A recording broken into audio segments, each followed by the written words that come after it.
नमस्कार मित्रांनो, मी आहे सारंग आणि तुम्ही पाहतात गोवित सारंग। आज आपण जाणार आहोत खिद्रापूरमधील कोपेश्वर महादेव मंदिरला। एक अत्यंत प्राचीन, रहस्यमय आणि शांतता देणारं ठिकाण। हा ब्लॉग शेवटपर्यंत पाहायला विसरू नका, कारण या ब्लॉगमध्ये एक खूपच सुंदर प्राचीन मंदिर आहे आणि तेही 12व्या शतकात बांधलेलं आहे आणि त्या मंदिराची माहिती मी पुढे देणार आहे, तर या ब्लॉगमध्ये शेवटपर्यंत राहा। A few moments later. कोल्हापूरपासून साधारण 30 ते 35 किलोमीटर अंतरावर असलेले हे गाव हिरण्यकेशी नदीच्या काठावर वसलेलं आहे।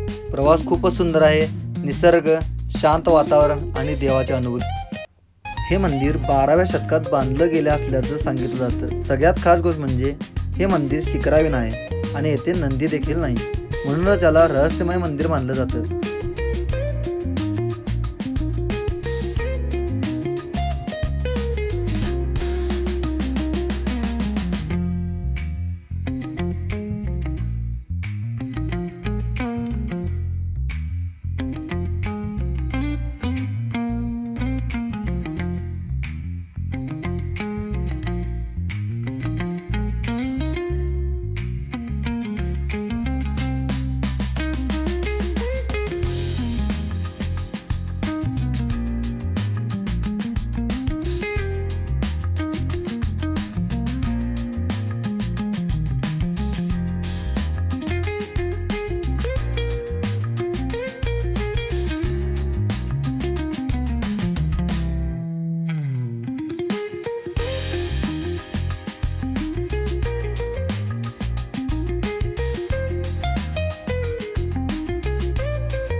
खरंच सांगायचं तर या ठिकाणी आल्यावर वेळ थांबली आहे असं वाटतं। जर तुम्हाला शांतता, अध्यात्म आणि इतिहास आवडत असेल तर हे ठिकाण मस्ट विजिट आहे।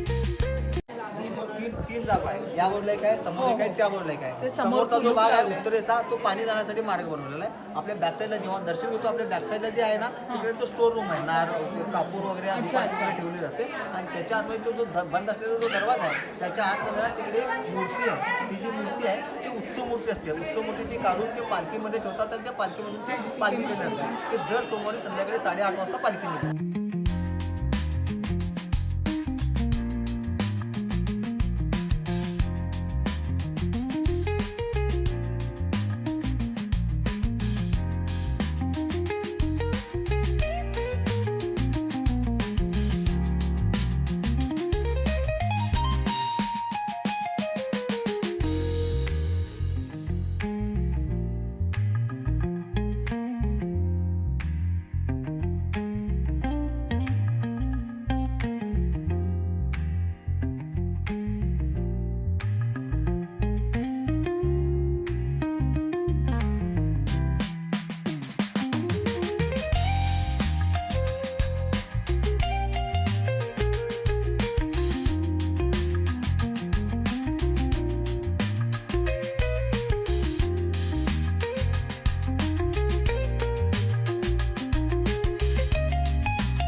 रोहित जाऊन आला होता मस्त खिद्रापूर दर्शन करून।